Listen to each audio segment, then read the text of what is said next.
সকলোৱে লগাব লাগে, কাৰণ আমাৰ চবৰে এতিয়া বিদ্যুতৰ নাটনি হৈ আছে। চবেই যদি নিজৰ কাৰেণ্টখিনি নিজে প্ৰডিউচ কৰি লয় তেতিয়া বহুতখিনি এতিয়া ভেণ্ডৰ কিন্তু চিলেকশ্যন কৰোঁতে ভালকৈ কৰিব লাগে। আজিকালি যিকোনো চ'লাৰ বিষয়ে ABC জ্ঞান নথকা মানুহ, চ'লাৰ ৰাজটো নজনা মানুহ ভেণ্ডৰ হৈছে। সিহঁতে খালি পইচা ল'ব জানে।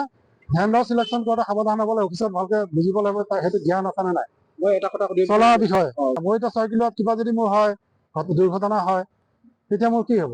ভেণ্ডৰটো চিলেকশ্যন কৰি আহে না অনলাইনে নিজে হয় নাই, কাষ্টমাৰে কৰিব লাগে। অনেক ভেণ্ডৰ মোক এতিয়া যিহেতু মোৰ কামটো কমপ্লিট হোৱা নাই, বস্তুটো অপেন হৈ আছে, মোক এই অলপ আগত 1 ঘণ্টা আগত এটা ভেণ্ডৰ ফোন কৰিছে, কৈছে আপোনাৰ এইটো হেৰি কমপ্লিট হোৱা নাই, অপেন দেখা আছে, এই আপোনাৰ হোৱা নাই নেকি? বোলো নাই, হোৱা নাই মানে এইটো অলপ পেণ্ডিং হৈ আছে।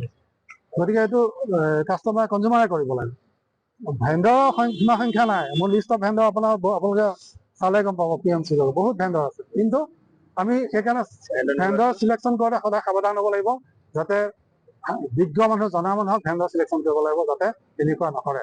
এটা কাম 3 বাৰ কৰিব লগা নহয়, হয় এটা কাম আঢ়ৈ মাহ নহয়। মোৰ এতিয়া এনেই গৈ আছে বস্তুবিলাক, তেওঁলোকে এতিয়া আকৌ 15 দিন ৰখিম মই। সেইকাৰণে মই এতিয়া আইনৰ আছোঁ লৈছোঁ, কাৰণ আমি আইন মানি চলা মানুহ, আইনৰ বাহিৰত আমি যাব নোৱাৰোঁ। গতিকে তেওঁলোকে যিহেতু মোক হাৰাশাস্তি কৰিছে, মানসিক হাৰাশাস্তি কৰিছে আজি আঢ়ৈ মাহ, গতিকে হাৰাশাস্তি প্ৰবঞ্চনা কৰিছে তেওঁলোকে। কামটো তেওঁলোকে পইচা পুৰা আজি কমপ্লিট কৰিব দিব পৰা নাই, পইচা কিন্তু কমপ্লিট লৈ ল'লে, কিন্তু কামটো কমপ্লিট কৰে। সেইকাৰণে মই সকলোৱে আহ্বান জনাম যাতে ভেণ্ডৰ চিলেকশ্যন কৰোঁতে ভালদৰে কৰে।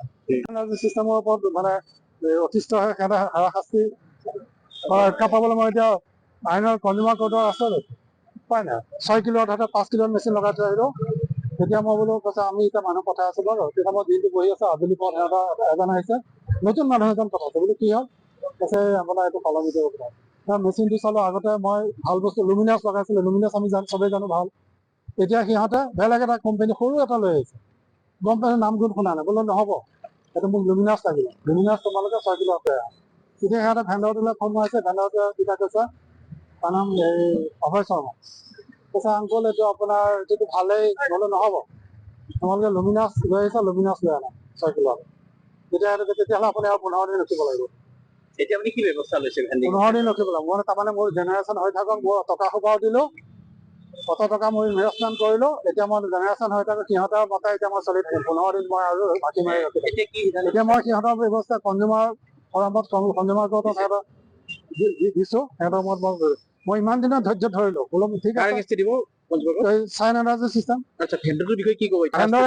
মই ঘৰত PM সূৰ্য ঘৰ মোক বিজুলী যোজনাৰ অন্তৰ্গত মানে চ'লাৰ কাৰণে এপ্লাই কৰিছিলোঁ। এইটো 15 দিনতে কৰিছিলোঁ। পিছত বস্তুটো এপ্ৰুভ হ'ল, এপ্ৰুভ হৈ পেলাই মই এই 1 জুনত মোলৈ এজন ভেণ্ডৰে ফোন কৰিলে। মই তেওঁক কি চাইন এনাৰ্জি চিষ্টেম তেওঁলোকে আহি পেলাই ক'লে আপোনাৰ এইটো মই ভালকৈ কৰি দিম। মোক কিমান লাগিব, কিমান কথা 6 কিলোৱাট হ'লে আপোনালোকে 6 কিলোৱাট যদি লাগে আপুনি 3,68,000 লাগিব। বোলে ভাল কৈছে, আপোনাৰ কামটো ধুনীয়াকৈ কৰি দিম, আপুনি হেৰি মই 25,000 টকা দিলোঁ সেইদিনাই 1 ছেপ্টেম্বৰত। দিয়াৰ পিছত তেওঁলোকে বস্তুখিনি আনি দিলে, অলপ বস্তু আনি ৰাখিলেহি। ৰখাৰ পিছত মই বোলো কামখিনি কৰা, তেওঁলোকে গৈ মই তাৰপিছত আপোনাৰ আকৌ দিলোঁ 12 ছেপ্টেম্বৰত আকৌ 75,000 দিলোঁ।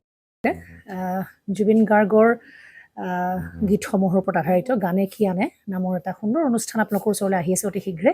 অহা 15 আগষ্টৰ পৰা ধেমাজিৰ পৰা প্ৰথম অডিশ্যন আৰম্ভ হ'ব, আৰু সেই অডিশ্যনৰ যোগেদি বিভিন্ন কণ্ঠশিল্পীসকলে যিসকলে এই অনুষ্ঠানত যোগদান কৰিব বিচাৰে, তেওঁলোকে এই অডিশ্যনৰ যোগেদি আগবাঢ়ি আহক। আৰু জুবিন গাৰ্গৰ বহুত ভাল লগা গান আমি সদায় শুনি আহোঁ, আৰু আপোনালোকৰ যদি ভাল লগা গান থাকে, জুবিন গাৰ্গৰ আপোনালোকে গাই ভাল পায়, তেন্তে অডিশ্যনত যোগদান কৰক। মোৰ ফালৰ পৰা আন্তৰিক শুভকামনা থাকিল এই সম্পূৰ্ণ অনুষ্ঠানটোলৈ। ধন্যবাদ।